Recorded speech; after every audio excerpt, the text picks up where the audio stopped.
অত্যন্ত দুরারোগ্য একটা ব্যাধির নাম সিজোফ্রেনিয়া। এই সিজোফ্রেনিয়া কি, এই সিজোফ্রেনিয়া কেন হয়, এ ব্যাপারে গুরুত্বপূর্ণ কিছু আলোচনা করব।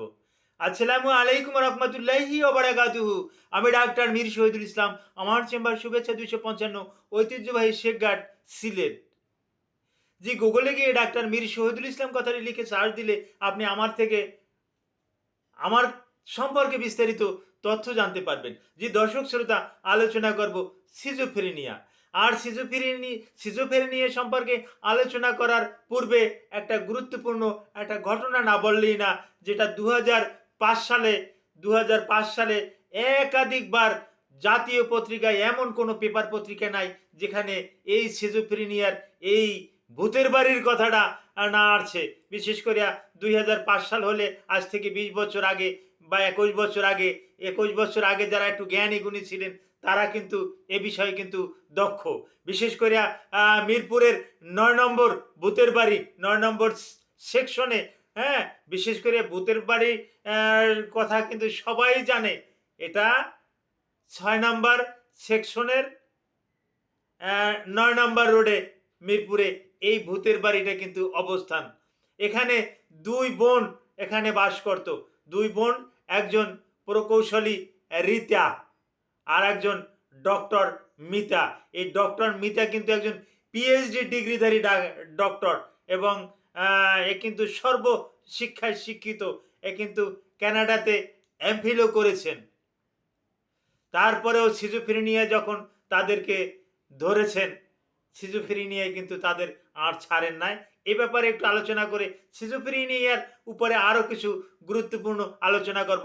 অতি সংক্ষেপে বলি, 2005 সালের 13ই জুলাই একটা বিশেষ একটা টিম, জাতীয় হৃদরোগ জাতীয় মানসিক হাসপাতালের একটা টিম, সেখানে জাতীয় মানসিক হাসপাতালের পরিচালক, তৎকালীন পরিচালক অধ্যাপক ডাক্তার ফিরোজ, হ্যাঁ, ওনার নেতৃত্বে একটা বড় একটা টিম পুলিশ পাহারায় ওই 6 নম্বর সেকশনের 9 নম্বর রোডে তাদের বাড়িতে যায়, অর্থাৎ ভূতের বাড়িতে যায়।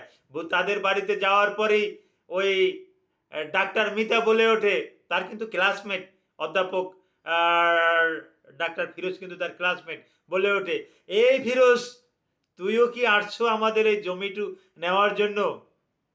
তুইও কি আমাদেরকে ছাড়বি না? দেখেন কত মর্মান্তিক বিষয়। তো অধ্যাপক ফিরোজ তার টিম সহ তাদেরকে তারই হাসপাতালে, জাতীয় মানসিক হাসপাতালে নিয়ে আসে, শেরেবাংলা নগর। ওখানে চিকিৎসা করে, চিকিৎসা করার পর তারা মোটামুটি একটা ভালো পর্যায়ে যায়। হ্যাঁ, ওই রীতাকে পরবর্তীতে দেওয়া হয় একটা স্কুলের দায়িত্বে, এবং মিতাকে দেওয়া হয় পিজি হাসপাতালের একটা দায়িত্বে, অর্থাৎ সরকারিভাবে তাদেরকে চাকরি ব্যবস্থা করে দেওয়া হয়। কিন্তু পরবর্তীতে তারা আবার এই সিজোফ্রেনিয়াতে আক্রান্ত হয়ে যায়। পরবর্তীতে তাদের আর খোঁজ খবর কিন্তু পাওয়া যায় না। যাক, ঘটনাটা পূর্বের ঘটনা, তাই একটু আপনাদেরকে একটু নখদর্পণে দিলাম। এখন আপনাদের সাথে আলোচনা করছি হোয়াট ইজ সিজোফ্রেনিয়া। সিজোফ্রেনিয়া কি? এখন এক কথায়, সিজোফ্রেনিয়া হলো অত্যন্ত গুরুতর এবং জটিল একটা মানসিক রোগ, যা সম্পূর্ণরূপে নিয়ন্ত্রণযোগ্য না, কিন্তু চিকিৎসা করালে এটা নিয়ন্ত্রণে রাখা সম্ভব। এটা কেন হয়, এটার কারণ বলতে গেলে এখনো অজ্ঞাত, তবে জেনেটিক একটা সমস্যা, এটা কিন্তু একটা প্রধান সমস্যা। জেনেটিক্যালি কিন্তু এই সিজোফ্রেনিয়াটা কিন্তু হয়ে থাকে। আর সিজোফ্রেনিয়া রোগীর লক্ষণ কি? প্রধান লক্ষণ হ্যালোসিসেশন। এই হ্যালোসিসেশনটা একটা ইংরেজি শব্দ। এর বাংলা অর্থ করলে দাঁড়ায় যে সে অবাস্তবিক, গায়েবী, অসম্ভব কিছু তার কানে আসা। জিন জিন তাকে কিছু বলে গেল, তাকে পরীতে কিছু বলে গেল, সে পরীর কথা শুনলো, গায়েবী কোনো আওয়াজ পেল, এগুলোকে কিন্তু আমরা চিকিৎসা বিজ্ঞানের ভাষায় হ্যালোসিসেশন বলে থাকি। এই হ্যালোসিসেশনটা তাদের ভিতরে কিন্তু বিদ্যমান। সে অবাস্তবিক কোনো জিনিসকে ভেবে বসে রইল। তে চিন্তা করলো যে না আমার খাবারে কেউ বিষ মিশাইয়ে দিচ্ছে, আমার শরীরের দিকে কেউ তাকিয়ে আছে, এতে আমার শরীর ভঙ্গুর হয়ে যাবে, আমাদের চোখের নজর লাগবে, হ্যাঁ?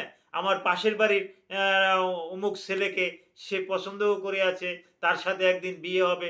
মনে, মনে ভাবছে যে ওই ছেলে ছাড়া আর কারো সাথে আমার বিবাহ করা সম্ভব না। ওই ছেলেকেই আমি বিবাহ করব। যেটা ওই আ রীতা মিতার ক্ষেত্রেও এরকমের হয়েছিল। পেপার পত্রিকা খুললে আপনারা পাবেন। আমি এই ভিডিওর থাম্বনেইলে রীতা মিতার একটা ছবিও দিয়ে দেব। হ্যাঁ? আর আপনি গুগলে গিয়েও রীতা মিতার উপরে একটু আ সার্চ দিবেন। দেখবেন এই সিজোফ্রেনিয়ার উপরে আপনি বিস্তারিত আ জানতে পারবেন। তো সিজোফ্রেনিয়া অত্যন্ত একটা হ্যালোসিসেশন, একটা মানসিক একটা রোগ। এটা সম্পূর্ণরূপে ভালো না হলেও এটা নিয়ন্ত্রণে রাখা সম্ভব। তবে কি কারণে আপনার এই হ্যালোসিসেশন হলো, এটা একজন সাইকিয়াট্রিক ফিজিশিয়ান, একজন মানসিক রোগ বিশেষজ্ঞ ডাক্তার এটাকে দেখে শুনে এটাকে সঠিক রোগটা নির্ণয় করে তারপর সে তার চিকিৎসা দিতে পারবে। Thank you all.